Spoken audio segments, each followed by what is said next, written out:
예, 2023년 12월 20일 민심동행 창당준비위원회 제6차 상임지도부 회의를 개최하겠습니다.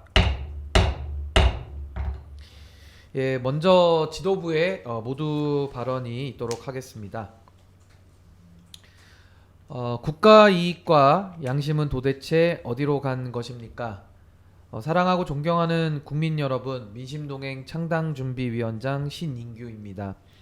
한동훈 법무부 장관이 집권 여당의 비상대책위원장으로 임명될 기류가 보이고 있습니다. 윤석열 대통령과 국민의힘은 법무부 장관 출신 비대위원장을 임명하여 대통령을 위한 대통령에 의한 총선을 치르기로 결심한 모양입니다. 정상적인 국정 운영을 포기하고 총선을 지겠다고 각오한 엉뚱한 집권 여당을 이번 총선에서 반드시 심판해야 합니다. 우선 법무부 장관의 직책의 무게에 대해서 묻습니다. 법무부 장관은 검찰 수사를 관장하기 때문에 공무원 중에서도 가장 고도의 정치적 중립성을 요구받는 자리입니다. 그런 법무부 장관이 재직 시절 정치 편향 논란에 상시적으로 휩싸이다가 이제 국민의힘의 비대위원장으로 곧바로 자리를 옮긴다면 이것은 정치적 중립성 위반을 스스로 시인하는 것일 뿐만 아니라 주권자인 국민 전체를 농락하는 비겁한 정치 행태입니다. 정치에 줄 서는 특수부, 검찰 출신 정치인들이 정치를 해서는 안 되는 이유를 스스로 입증하는 구태적 행태일 뿐입니다.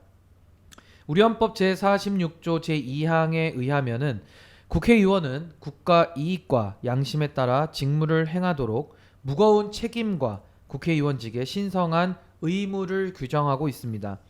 한 장관은 국회의원을 넘어서서 이제 국회의원들을 공천하는 최고 책임자의 자리로 가겠다고 결심을 하고 있는데 한 장관이 이해하고 있는 국가 이익과 양심의 개념에 대해 먼저 묻지 않을 수 없습니다.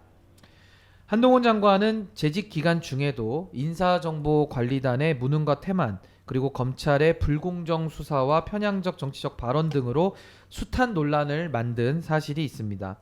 특히 한 장관은 누굴 맹종한 적이 없고 앞으로도 그럴 것이다 라고 발언을 하였는데 과연 한동훈 장관이 법무부 장관으로 국민을 위해 올바르게 일했다고 볼 수 있겠습니까? 김건희 여사 도이치모터스 주가 조작 사건에 대한 수사도 진행되지 않았기 때문에 현재 특검 법안이 국회 통과를 앞두고 있습니다. 검찰총장 출신 권력자에게 줄을 서서 그의 가족에 대한 수사를 방치하는 직무유기가 현직 권력자에 대한 맹종이 아니라면 무엇으로 설명할 수 있겠습니까? 또한 김 여사의 양평 고속도로 논란도 권력의 사유화로 인한 부패 혐의가 강하게 의심되고 있음에도 불구하고 한 장관은 아무런 조치도 하지 않고 있습니다. 이것도 권력자에 대한 눈치 보기가 아닙니까?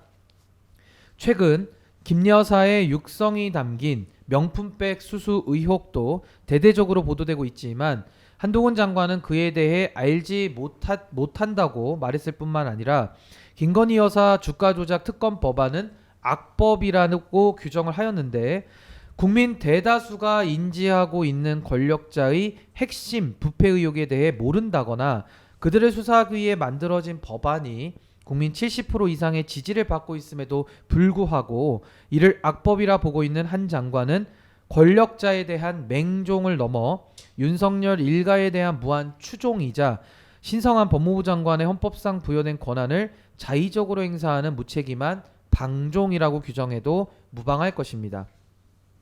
국민의힘은 검증 없이 윤석열 후보를 영입하여 대통령을 만들었고 나라를 엉망으로 만든 주된 책임이 있습니다. 윤 대통령이 국민의힘을 사유화한 책임이 있다면 국민의힘은 오매불망 대통령만 바라본 기회주의 처신으로 인한 책임이 있습니다. 한동훈 장관을 아무런 정치적 검증 과정이 없이 영입하여 또다시 국민을 속이고자 한다면 이번만큼은 현명한 국민들께서 결코 좌시하지 않을 것입니다. 검증 없는 정치인 배출은 사회 악이고 정치를 불신의 나락으로 떨어뜨리는 주된 원인입니다. 민심동행은 애티브 시스템을 통하여 정치인에 대한 철저한 상시 검증을 실시할 예정입니다. 교육과 훈련 그리고 양성과 검증이라는 상시 평가 프로세스가 가동되어 국민을 위해 열심히 일할 사람을 공직자로 배출할 것입니다. 헌법이 부여한 신성하고 막중한 책임이 현장에서 구동될 수 있도록 국가 이익과 양심에 따라 업무를 처리할 수 있는 국민의 충성된 공복들을 최대한 많이 배출하는 것이 민심동행이 지향하는 목표이자 정치적 사명입니다.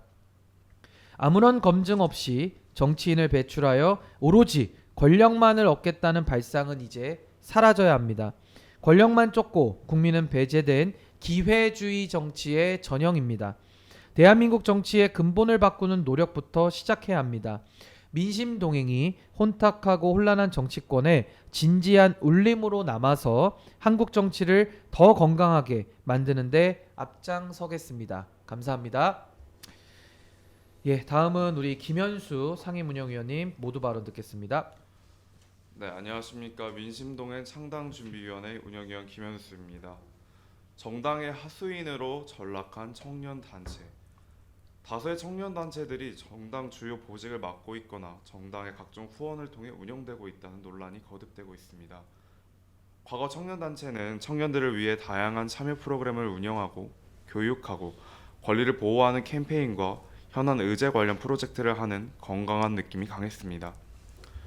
이러한 단체 활동이 젊은 청년들을 모으고 활발하게 꾸준히 진행되니 모든 정당들이 너나 할 것 없이 이를 모방해 각종 프로그램을 신설했습니다. 그리고 정당 소속 청년들을 앞세워 청년단체를 만들고 적극적인 지원을 통해 정당 세력을 불려갔습니다.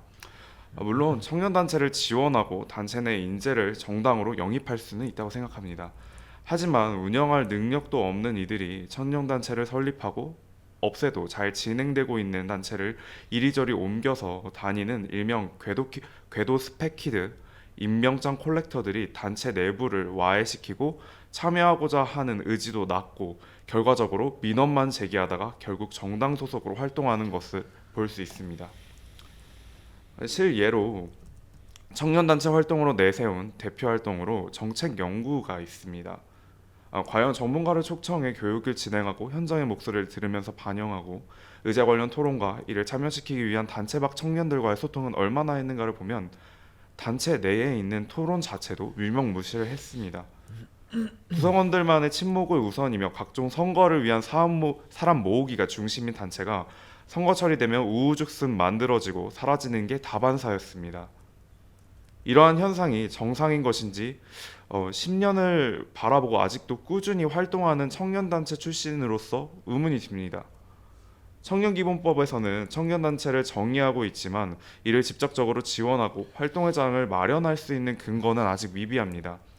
능력 있고 공익적인 목적으로 활동하는 청년단체 또한 활동을 하고 싶어도 사비와 회비로 운영하는 것이 길어야 1년 반에서 3년입니다. 이러한 유능한 청년단체를 지원하고 유지할 수 있도록 해야 합니다.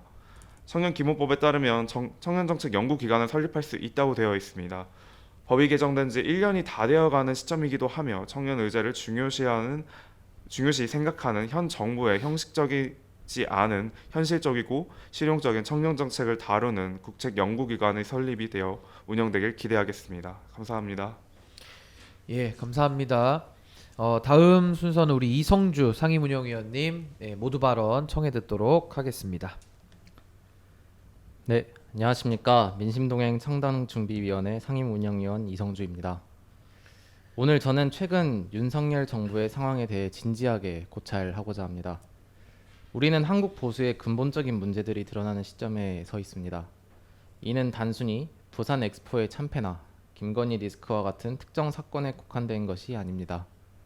보다 근본적인 문제는 우리가 직면한 현실에서 보수주의의 철학적 기반이 약화되었다는 점입니다.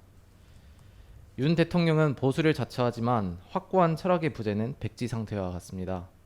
이러한 상황에서 주변 참모들과 정치 세력들은 자신들의 개인적 이해관계를 추구하며 대통령에게 다가가고 있습니다. 이는 마치 벌거벗은 임금님으로 비유될 수 있으며 한국 보수의 현재 상태를 반영하는 축소판입니다. 부산 엑스포의 결과와 관련된 예측 실패는 단순한 정보 부족의 문제가 아닙니다.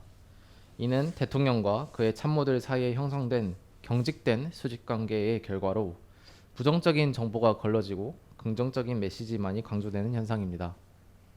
이러한 상황은 대통령의 집착과 정책 결정 과정에서의 문제점을 드러내고 있습니다. 또한 대통령은 민간의 업적에 무인승차하는 것에 창피함도 없는 듯합니다. 네덜란드와의 반도체 동맹은 갈수록 자원의 무기화가 돼가는 현실에서 칭찬할 만한 일이지만 삼성전자를 비롯한 반도체 기업들 자체적으로 ASML과의 관계 형성을 위해 투자해왔음에도 마치 정부가 주도한 것처럼 무임승차와 정경유착의 경계를 넘나드는 행동은 시장 경제의 기본 원칙과도 배제됩니다. 마지막으로 보수가 내년 총선에서의 승리에만 집중하는 것은 근본적인 문제 해결에 접근하지 않는 것입니다. 우리는 이러한 상황에서 한국 보수의 본질적인 철학을 재정립하고 내부적인 강화를 추구해야 합니다. 이러한 상황 속에서 저는 민심동행 창당준비위원회의 일원으로서 우리는 단순한 선거 승리를 넘어 보수주의의 진정한 가치와 철학을 대중에게 전달하고 이를 바탕으로 신뢰를 회복하도록 노력하겠습니다. 감사합니다. 예, 감사합니다. 오늘 공개 회의는 여기까지 하고요. 이후는 비공개로 전환해서 더 논의를 이어가도록 하겠습니다.